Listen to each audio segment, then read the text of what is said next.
Hello दोस्तों, मैं राजा स्वागत करता हूं आपका आरसी क्लासेस में। और आज से मैंने साइंस की एक नई सीरीज़ शुरू कर रखी है। इसमें हम साइंस के मिक्स साइंस के टोटल 1000 प्लस क्वेश्चन करेंगे और आज इसका पहला पार्ट है। तो आइए शुरू करते हैं। इसमें मैंने सबसे पहला क्वेश्चन ले रखा है साउंड से। ध्वनि का वेग सर्वाधिक किस में होता है? आपसे एग्जाम में पूछा जाएगा कि ध्वनि का वेग सर्वाधिक किस में होता है, तो ठोसों में होता है। उसके बाद किस में होगा? लिक्विड में। उसके बाद किस में होगा? गैस में।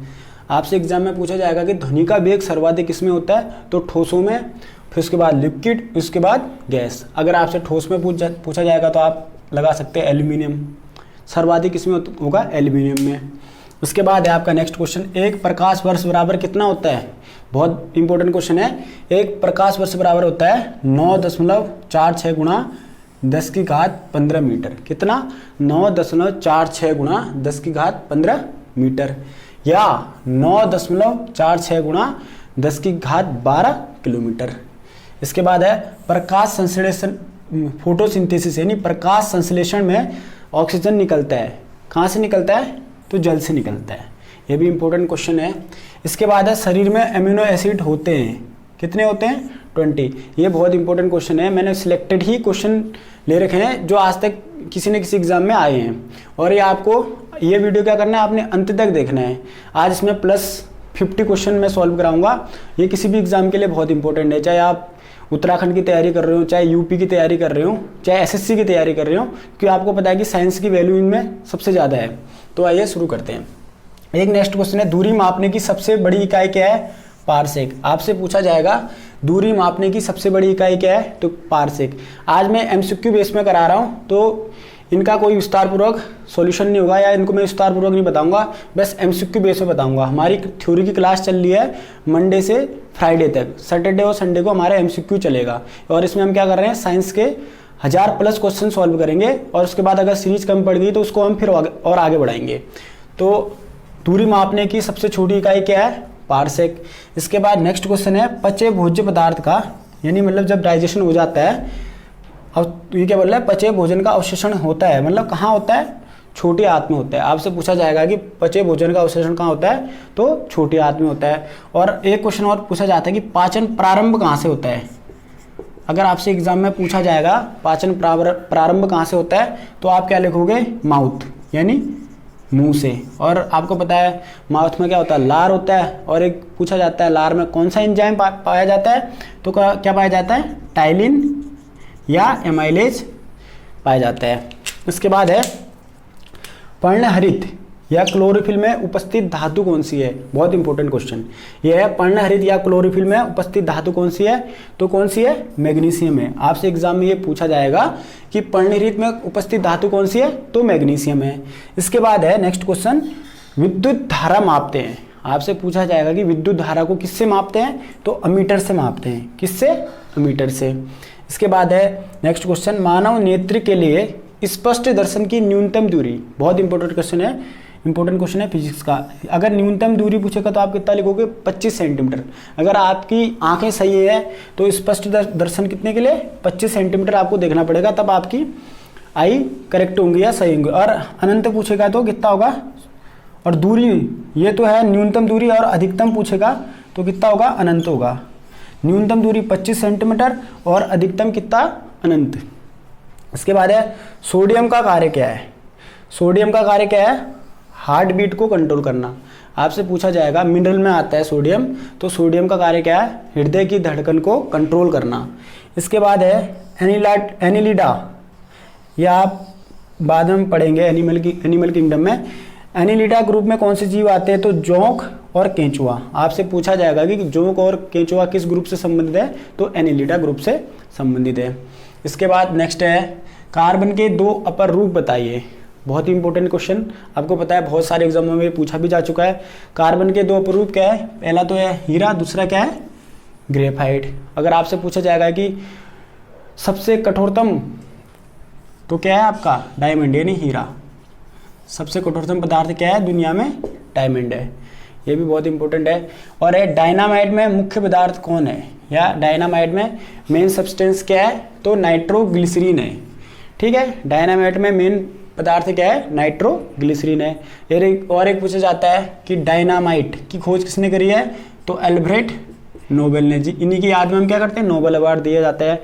किसके, नोबेल, अल्फ्रेड नोबेल की याद में हम क्या करते हैं आजकल, नोबेल अवार्ड देते हैं। और डायनामाइट की खोज भी किसने कर रखी है, नोबेल ने कर रखी है, अल्फ्रेड नोबेल ने। इसके बाद आता है द्रव्यमान का एसआई मात्रक क्या है, तो किलोग्राम। ठीक है, आपसे पूछा जाएगा कि द्रव्यमान का एसआई मात्रक क्या है, तो किलोग्राम।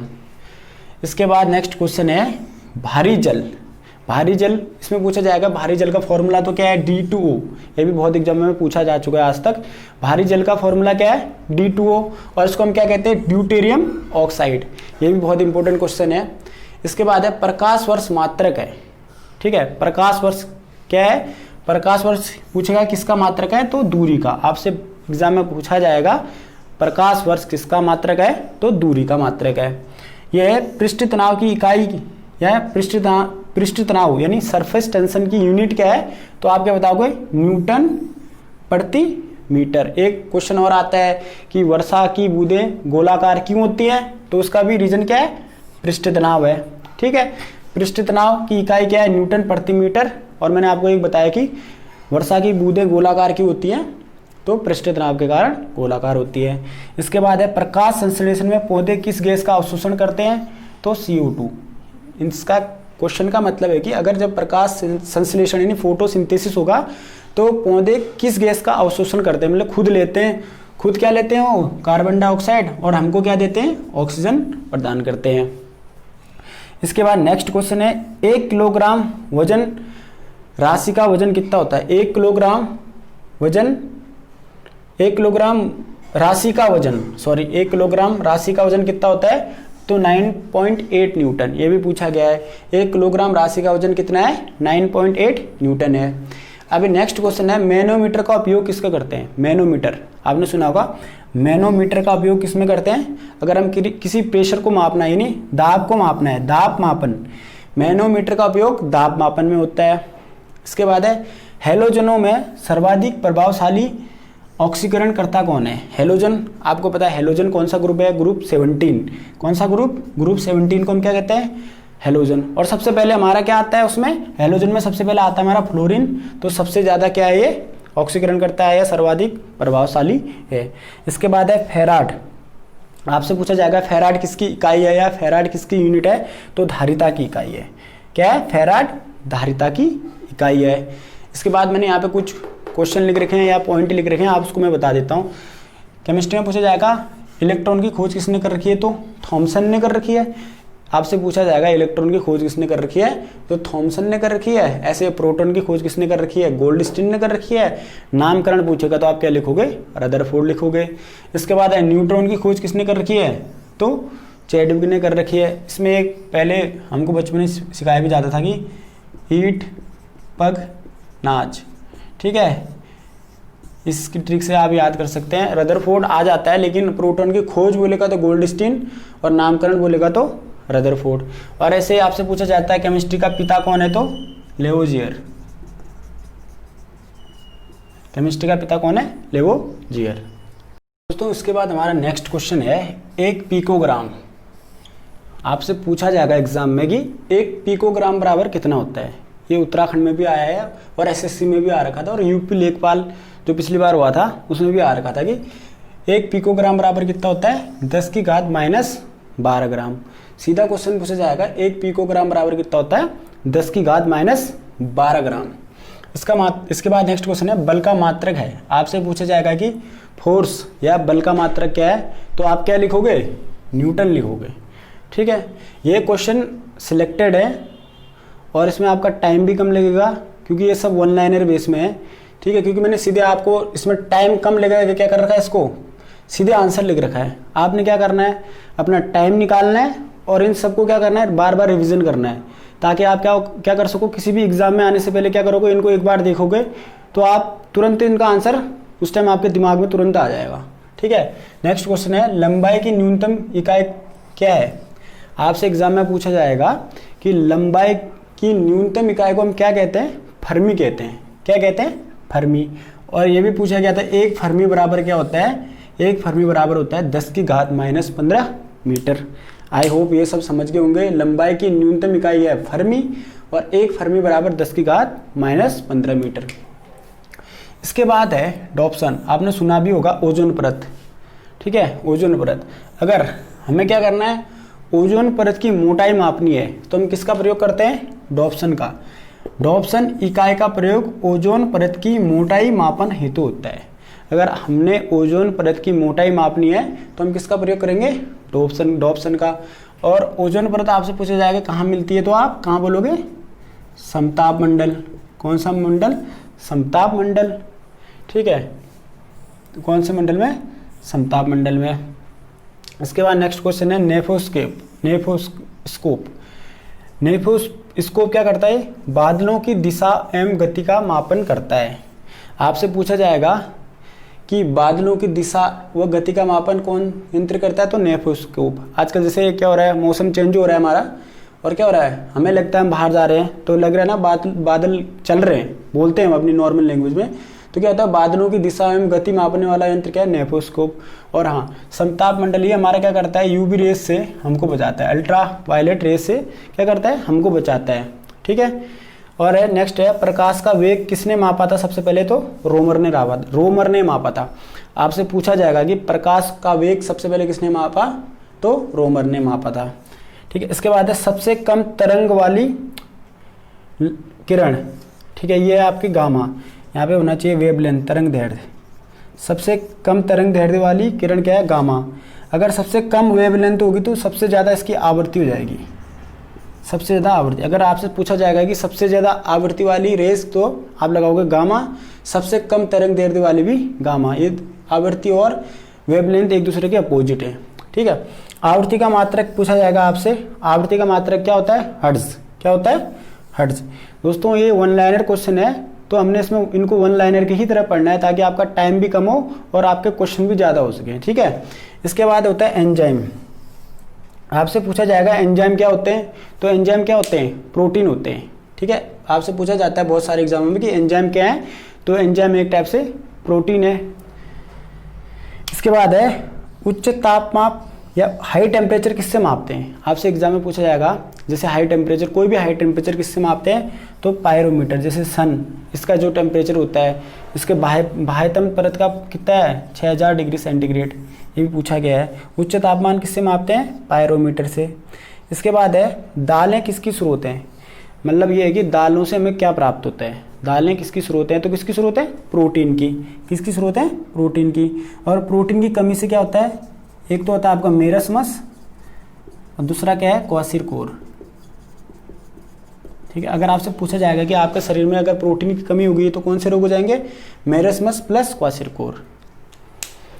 इसके बाद नेक्स्ट क्वेश्चन है धातुएं किस प्रक्रिया द्वारा गर्म होती हैं, तो किस प्रक्रिया द्वारा गर्म होती हैं, तो चालन यानी कंडक्शन द्वारा। अगर आपसे एग्जाम में पूछा जाएगा, ठीक है, धातु यानी मेटल किस प्रक्रिया द्वारा गर्म होती है, तो चालन विधि द्वारा, ठीक है। इसके बाद है पहाड़ों पर पानी उबलता है कितने सेंटीग्रेड पर, 100 सेंटीग्रेड से कम पर। और नॉर्मल पानी कितने में उबलता है हमारे यहाँ, ठीक है, 100 सेंटीग्रेड पर। अगर आपसे पूछा जाएगा पानी कितने पे उबलता है, तो आप लगाओगे 100 सेंटीग्रेड। और पहाड़ों पर पानी उबलता है तो 100 डिग्री सेंटीग्रेड से कम पर। उसके बाद है सबसे कठोरतम पदार्थ क्या है, तो आप सभी को पता है सबसे कठोरतम पदार्थ है डायमंड यानी हीरा, ठीक है। और एक इसका अपर रूप में पूछा जाएगा तो ये कार्बन का अपर रूप है हीरा। इसके बाद आता है अम्ल वर्षा। आपने सुना होगा एसिड रेन। जैसे आगरा के जो ताजमहल में जो आजकल क्षति हो रही है उसका रीज़न यही है क्योंकि उसके आसपास फैक्ट्री हैं, ठीक है। अम्ल वर्षा का रीज़न क्या है, sulphur dioxide plus nitrogen oxide. ये बहुत इंपॉर्टेंट क्वेश्चन है, ठीक है। और ये बायोगैस, आपने सुना होगा बायोगैस का मुख्य घटक क्या है, तो मेथेन है। क्या है, मेथेन। अब इसका फॉर्मूला भी पूछा जा सकता है, तो इसका फॉर्मूला क्या लिखोगे आप, CH4। और इसका अदर नाम क्या है मेथेन का, मार्स गैस। कौन सी गैस, मार्स गैस। एक क्वेश्चन और पूछा जाता है कि धानों की खेतों में कौन सी गैस पाई जाती है, तो मेथेन ही पाई जाती है। और एक क्वेश्चन और पूछा जाता है कि दलदली एरियो में कौन सी गैस पाई जाती है, ठीक है, दलदली में भी मेथेन गैस ही पाई जाती है। इसके बाद है हमारा सोडियम। सोडियम को हम किस में रखते हैं, केरोसिन में। अब सोडियम को हम केरोसिन में इसलिए रखते हैं क्योंकि वो ऑक्सीजन के साथ आते ही जलने लग जाती है। इसके बाद है साबुन का बुलबुला रंगीन होता है। आपने देखा होगा बचपन में हम खेलते भी थे, साबुन का बुलबुला रंगीन क्यों होता है? व्यतिकरण के कारण होता है। ये जब हम फिजिक्स में पढ़ेंगे चैप्टर वाइज तब हमारा ये सब क्लियर हो जाएगा कि कंडक्शन क्या होता है, व्यतिकरण क्या होता है, ये सब चीज़ें। ठीक है, नेक्स्ट क्वेश्चन है पॉजिट्रॉन की खोज किसने कर रखी है? तो एंडरसन ने। ठीक है, इससे पहले मैंने आपको इलेक्ट्रॉन, प्रोटॉन, न्यूट्रॉन बता दिया है। नेक्स्ट है पॉजिट्रॉन की खोज किसने कर रखी है? तो एंडरसन ने। इसके बाद है तड़ित चालक की खोज किसने कर रखी है? तड़ित चालक बेंजामिन फ्रैंकलिन। तड़ित चालक की खोज कर रखी है बेंजामिन फ्रैंकलिन ने। हॉलीवुड में मूवी भी है ब्रैड पिट की, बेंजामिन फ्रैंकलिन, देख लीजिएगा, याद हो जाएगा। तड़ित चालक। रेक्टिफायर का प्रयोग किस लिए होता है? आपसे पूछा जाएगा एग्जाम में, और पूछा भी गया है कि रेक्टिफायर का प्रयोग क्यों होता है? तो ये क्या करता है? एसी को डीसी में कन्वर्ट करता है। ऐसे भी पूछा जा सकता है कि एसी को डीसी में बदलने के लिए हम किस यंत्र का प्रयोग करते हैं? तो किसका करते हैं? रेक्टिफायर का प्रयोग करते हैं। और है रक्त को साफ, ठीक है, ब्लड को क्लियर या क्लीन कौन करता है? किडनी करता है। क्या करता है? या कौन करता है? Sorry, kidney. रक्त को साफ कौन करता है? किडनी करता है। दोस्तों नेक्स्ट क्वेश्चन है हमारा एलपीजी। एलपीजी का फुल फॉर्म होता है लिक्विफाइड पेट्रोलियम गैस। ये भी एग्जाम में पूछा गया है कि एलपीजी का फुल फॉर्म क्या है? तो क्या है? Liquefied petroleum gas. क्वेश्चन है एलपीजी मिश्रण है, यह पूछा जाएगा कि एलपीजी में क्या होता है?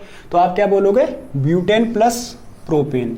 एलपीजी का full form liquefied petroleum gas, और इसमें क्या होता है? Butane plus propane. एक क्वेश्चन और आता है कि जो सिगरेट पीने वाली, सॉरी लाइटर होती है, सिगरेट पीने वाली लाइटर बोलते हैं ना उसको, हाँ, जो लाइटर होती है उसमें कौन सी गैस होती है? तो ब्यूटेन होती है। ये भी पूछा गया है। नेक्स्ट है पौधे की वृद्धि का मापन किससे करते हैं? इसका क्वेश्चन ये है कि पौधे की ग्रोथ का, यानी प्लांट की ग्रोथ का, पौधे की वृद्धि का मापन कौन से यंत्र से किया जाता है? तो आप क्या लिखोगे? कैस्कोग्राफ। आपसे ये भी पूछा जा सकता है कि कैस्कोग्राफ का यूज क्या है? तो आप क्या है? पौधे की वृद्धि का मापन किससे करते हैं? कैस्कोग्राफ से करते हैं। नेक्स्ट क्वेश्चन है समुद्र के पानी में लवणता का कारण क्या है? ठीक है, आपको पता है कि समुद्र का पानी लवणीय होता है, नहीं खारा होता है। उसका रीजन क्या है? Sodium chloride, NaCl। ठीक है, सोडियम क्लोराइड। नेक्स्ट है लेंस की क्षमता का SI इकाई, मतलब लेंस की क्षमता का SI यूनिट क्या है? तो आप क्या लिखोगे? डायोप्टर या डायऑप्टर। लेंस की क्षमता का SI यूनिट क्या है? डायोप्टर है या डायऑप्टर है। इसके बाद है नींबू का pH कितना होता है? 2.4, सॉरी 2.2, 2.2। नींबू का कहीं कहीं पे आपको 2.2 से 2.4 भी मिल जाएगा बुकों में। नींबू का pH कितना होता है? 2.2। ऐसे आपसे पूछा जा सकता है, इंपॉर्टेंट है, ब्लड का कितना है? 7.4, ये मैंने आपको बता रखा है, ये भी इंपॉर्टेंट है। और स्वच्छ वर्षा जल का कितना होता है? 7। ठीक है, सॉरी। हास्य गैस, इसका फॉर्मूला क्या है? N2O। एग्जाम में सबसे पहले NO2 दिया रहता है, तो आपने उसमें कन्फ्यूजन नहीं होना है या कन्फ्यूज नहीं होना है। हास्य गैस को हम क्या कहते हैं? Nitrous oxide. हास्य गैस को हम क्या कहते हैं? नाइट्रस ऑक्साइड, और इसका फॉर्मूला क्या है? N2O। ठीक है, ऐसे एक फॉर्मूला और पूछा जाता है ओजोन का, ठीक है, तो उसका क्या है? O3। पीतल मिश्रण है, इसका कहने का मतलब पीतल के बर्तन किससे बने होते हैं? तांबा प्लस जस्ता। हम इसको ऐसे भी याद कर सकते हैं, पिताजी। इसकी एक शॉर्ट ट्रिक है, पिताजी। पीतल किससे मिला है? ता फॉर तांबा, जी फॉर जस्ता। पीतल किससे बना है? तांबा प्लस जस्ता। इसके बाद है रिएक्टर स्केल। रिएक्टर स्केल से हम क्या करते हैं? भूकंप की तीव्रता का मापन करते हैं। अगर भूकंप की तीव्रता का मापन करना होगा तो हम क्या करते हैं? रिएक्टर स्केल का प्रयोग करते हैं। और इसमें कौन सा यंत्र यूज होता है? सिस्मोग्राफ। ये भी इम्पोर्टेंट है। मलेरिया द्वारा प्रभावित अंग, अगर आपको किसी भी व्यक्ति को मलेरिया हो जाता है तो शरीर का कौन सा अंग प्रभावित होता है? तो पूछेगा तो प्लीहा प्रभावित होगा। और प्लीहा को हम क्या क्या कहते हैं? RBC का कब्रिस्तान, ग्रेव यार्ड ऑफ RBC, वो क्या होगा? प्लीहा। RBC क्या? 120 डे, तभी बोलते हैं रक्तदान करें। ठीक है, और मलेरिया किससे होता है? एनाफिलीज। मादा एनाफिलीज से क्या होता है? हमें मलेरिया होता है। इसके बाद नेक्स्ट क्वेश्चन है टाइफाइड। टाइफाइड शरीर के किस अंग को प्रभावित करता है? तो ये आंत को प्रभावित करता है। टाइफाइड हमारे शरीर की किस अंग को प्रभावित करता है? तो आंत को प्रभावित करता है। अगर किसी व्यक्ति को टाइफाइड हो जाएगा तो क्या करेगा? ये आंत को प्रभावित करेगा। और ये भी पूछा जाता है कि अगर किसी व्यक्ति को टाइफाइड हो जाता है तो कौन सा टेस्ट करते हैं? तो विडाल टेस्ट किया जाता है। ये भी इंपॉर्टेंट है। इसके बाद है नेक्स्ट क्वेश्चन, सबसे अधिक लोहा सबसे अधिक आयरन पाया जाता है तो किस में पाया जाता है? पालक में पाया जाता है। सबसे अधिक आयरन किस में पाया जाता है? पालक में पाया जाता है। एक क्वेश्चन पूछा जाता है कि हम दूध को संपूर्ण आहार क्यों नहीं कहते हैं? दूध को हम संपूर्ण आहार क्यों नहीं कहते हैं? तो इसमें एक तो विटामिन सी नहीं होता है। क्या नहीं होता है?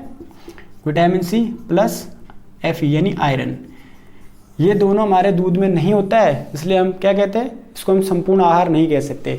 दूध में क्या नहीं होता है? विटामिन सी प्लस आयरन नहीं होता है। ये एग्जाम में पूछा जा चुका है। इसके बाद है हाइड्रोफाइट। आपसे पूछा जाएगा कि हाइड्रोफाइट क्या है या हाइड्रोफाइट किसे कहते हैं? तो क्या है? बिना मिट्टी के उगने वाले पौधे को हम क्या कहते हैं? हाइड्रोफाइट कहते हैं। घरों में जो हम मनी प्लांट पे लगाते हैं तो कौन सा पौधा हो गया वो? हाइड्रोफाइट। हाइड्रोफाइट बिना मिट्टी के उगने वाला प्लांट। इसके बाद है भोपाल गैस त्रासदी। आपको पता भी होगा, सुना भी होगा आपने न्यूज में। तो ये क्या हुआ था? इसमें कौन सी गैस लीक हुई थी? तो मेथिल आइसोसाइनेट। आपसे पूछा जाएगा कि भोपाल गैस दुर्घटना में कौन सी गैस लीक हुई थी? तो मेथिल आइसोसाइनेट। और इसने किससे क्रिया करी थी? तो वाटर से कर ली थी। नेक्स्ट क्वेश्चन है पौधे का कौन सा भाग सांस लेता है? तो पत्ती लेती है। पौधे का कौन सा भाग सांस लेता है? तो पत्ती। और आपसे एक पूछा भी जाता है कि पौधे का कौन सा भाग मतलब पानी को संचारित करते होता है? जाइलम। और ऐसे पौधे का कौन सा भाग खाना तो क्या होता है? फ्लोएम। वेल्डिंग में प्रयुक्त गैस, आपने देखा होगा वेल्डिंग, ठीक है। वेल्डिंग में कौन सी गैस प्रयुक्त होती है? Oxygen plus acetylene. Oxygen plus acetylene. और एसिटिलीन गैस का प्रयोग हम किस में करते हैं? फल पकाने में भी कहते हैं। फल पकाने में किसका प्रयोग करते हैं हम? एसिटिलीन गैस का भी प्रयोग करते हैं। नेक्स्ट क्वेश्चन है कि अग्निशमक में कौन सी गैस निकलती है? आपने देखा होगा कि अग्निशमक मतलब आग बुझाने वाले में कौन सी गैस निकलती है? तो कार्बन डाइऑक्साइड गैस निकलती है। ये भी इंपॉर्टेंट क्वेश्चन है। पनीर उदाहरण है, ये कोलाइड में आता है। अभी हमने ये सब चैप्टर पढ़े नहीं है, ठीक है। पनीर किसका उदाहरण है? तो जेल का उदाहरण है। पनीर जो हम लोग घर में खाते हैं वो किसका उदाहरण है? जेल का उदाहरण है। प्याज व लहसुन में गंध का कारण, आपने देखा होगा हम प्याज खाते हैं और लहसुन खाते हैं तो एक अजीब स्मेल आती है, तो उसका कारण क्या है? पोटेशियम। पोटेशियम जिसका सिंबल K है और उसका एटॉमिक नंबर कितना है? 19 है। नेक्स्ट क्वेश्चन है सूखी सेल में कौन सी एनर्जी होती है? तो सूखी सेल में केमिकल एनर्जी होती है। कौन सी? रासायनिक ऊर्जा होती है। नेक्स्ट क्वेश्चन है थोरियम का मुख्य स्रोत क्या है? इसके कहने का मतलब है कि थोरियम को हम किससे प्राप्त करते हैं? तो मोनोजाइट बालू से प्राप्त करते हैं। और थोरियम का मुख्य स्रोत क्या हो गया? मोनोजाइट बालू। और सबसे ज़्यादा कहाँ है? इंडिया में, केरला में। नेक्स्ट, और ऐसे ही अगर आपसे यूरेनियम पूछ लेता तो क्या था? Pinch blend. इसी की खोज करी थी पिंच ब्लेंड, सॉरी यूरेनियम को हम किससे प्राप्त करते हैं? तो पिंच ब्लेंड से प्राप्त करते हैं। एक नेक्स्ट क्वेश्चन आता है कोबाल्ट 60 कौन सी किरण उत्सर्जित करती है? तो गामा रेज। ये भी बहुत इंपॉर्टेंट क्वेश्चन है। कोबाल्ट 60 कौन सी गैस निकालती है, उत्सर्जित करती है? तो गामा रेज। तो दोस्तों इसी के साथ आज की क्लास हमारी यहीं पे समाप्त होती है। आज हमने टोटल 65 MCQ लगाए और ये बहुत ही इंपॉर्टेंट क्वेश्चन थे। आपने क्या करना है? इन सब क्वेश्चन को बार बार रिवीजन करना है। और क्या करना है, अगर आपको हमारा चैनल पसंद आता है, हमारे टॉपिक पसंद आते हैं, तो आपने हमारे चैनल को सब्सक्राइब करना है, लाइक करना है, कमेंट करना है और शेयर करना है। Thank you so much.